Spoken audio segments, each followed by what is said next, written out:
So we took out the wall here, from here back, put the steel beam in, open it up, put some tempered glass in.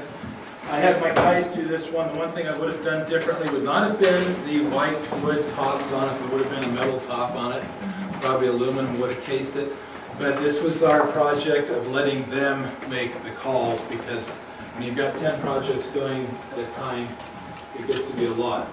And obviously it didn't hurt, because we sold it for, we planned on $380,000, we sold it for $395,000 for. Did you buy it off him that last round? No, bought it from somebody else who just handed it to us. On that. So then so what you would do typically, like if this is maybe a West Valley house or another house, you're not going contemporary, not using an exposed steel beam. You're going to put the beam up in the attic, and the easiest way is usually to hang the ceiling joists. The ceiling joists are running this way, every 24 inches. And so what you're going to do is hang those. The picture there shows one way of hanging it, which is actually butts into the beam on top. But you can also use a hanger and actually just set it on top. Post here, post there, and hangs down and grabs those ceiling joists. So it gives you a more open look. I was the largest builder in 100 miles in Oregon. It used to annoy the crap out of me that everybody would just go in and slap up a header. And so you have these houses that were, header here, header over there. So this room at one time had another, wall across it. And so instead, what we've got now is what looks like a bowling alley. It's long, so it looks spacious. It's spacious this way. This is merely for looks. Okay.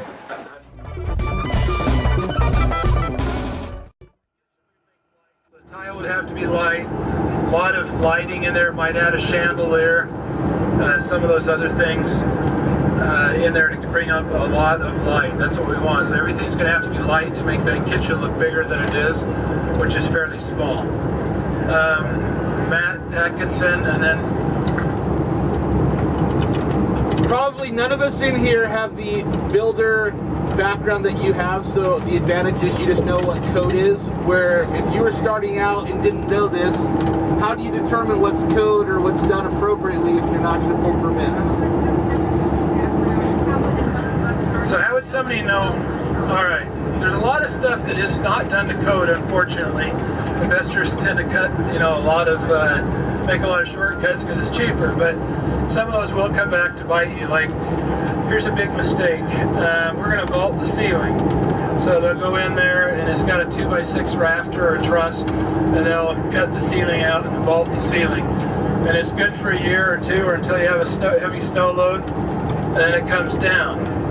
And it's bad because A, you don't have enough insulation up there, B, it's not structured, it's not structural, etc. And C, because you could be 3 owners down the road and they will come back on you because of failure to disclose a material defect, which means you covered something up that nobody else could see. And so they'll come after you, it doesn't matter. So the question is probably get somebody on board with you. You can go and hire a retired contractor. You can go on KSL. I've actually done this in the past. Sometimes they will manage a project for you. So if you've got a project, you're really busy, you run an ad that says looking for a retired contractor to work 10 hours a week or 6 hours a week, must be knowledgeable in residential remodel, etc. Now, at Home Depot, there's a little flyer thing that you can get that's called Code Check. It's a little manual. It's probably 20 pages long. That's going to give you the code for roof pitch and slopes, electrical, plumbing, etc. Those are things that you can actually be aware of. I'm a big fan of minding your own store. So even if you're not working in your store, you should understand how everything in your store happens. So I would look at Code Check to follow up on code. If you're working with a licensed contractor, hopefully he knows what he's doing. But here's the issue that you run into. Most general contractors do not know how to really do anything other than one specific trade. So, and it's very common in bigger cities like this. So they might do kitchen cabinets, they might do trim, they might be a flooring contractor. I actually know a couple of guys that have their general license, they're just flooring contractor. But that's all they do, they sub everything out. but a qualified handyman or somebody who is experienced will go a long way. And in Utah, you know, you can hire a general contractor, a retired builder. I had one guy that was a retired builder and building inspector for Lehigh, down at Lehigh, that did some work for us. And so those are things that you can do, David.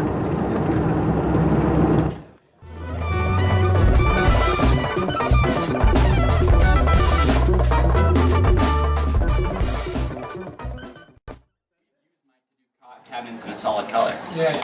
I just wonder if you've done any fleck, that looks pretty cool. No, I haven't on a cabinet, but I think if you did a very, very small amount of it, it would be all right. Because like a lot of people are doing do that, you have to go distressed. minimalistic. Yeah, Like, exactly. not like- Yeah, because people want that's why quartz is becoming more popular because it's more consistent. Right. So having a more consistent color, like probably like a quarter of that amount of fleck in it would. That's my style, guru.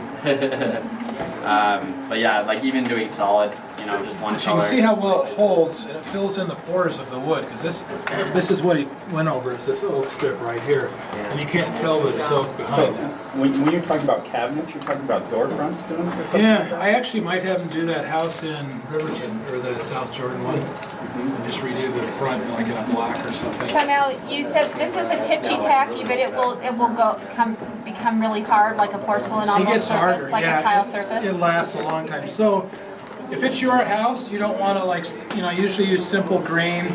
Don't use any really abrasive cleaners or anything. But this should last for like 8 to 10 years probably. Nice. I've seen it last for 15, but they didn't hardly use it. But if you had a family, or, you know, even if it lasts 5 years, that's still good. Who cares? When we're doing it, it's nice. It's up to them to take care of it. Yeah, and I always leave a little packet of information for anyone of if there's special care that needs to be taken, like on these. Like on our rental property, we forgot to tell our renters not to use abrasive cleaners, and it got ruined. So it'll actually ruin really fast if you do the wrong cleaner. That's Steel the wool biggest is deal a with that no-no. stuff. But it dries really hard, but it takes a while to hit the full hardness. Yeah. Like this is probably done this morning. So would it resist like?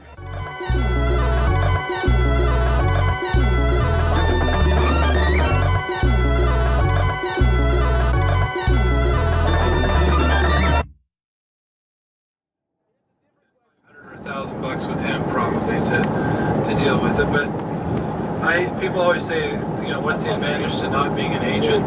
That's the only advantage that I can think of. Because if you're a real estate investor, you have to either be an agent or an appraiser, have access to the MLS through like Matt Atkinson. You know, he's got access through Trevor and plus another equity agent that's in his office. Man, they're tough. They have to sit next to me all the time in my office Yeah, when I look at they're houses. tough. They sit next to him all the time. But I can yell at them. you know, a lot of times you can ask somebody's assistant if you're doing some work with an agent. But those are the things that you're looking at. I just have always felt it was better to be an agent, and I've never had anybody say I'm not selling to an agent. When I call up, whether it's cold calling, I just say, hey, I'm rental wall. I'm looking to buy property. Tell me about yours. By the way, I'm an agent, but I'm not looking to list your property. That's all you've got to do. You know, just disclose that you're an agent, and that's it.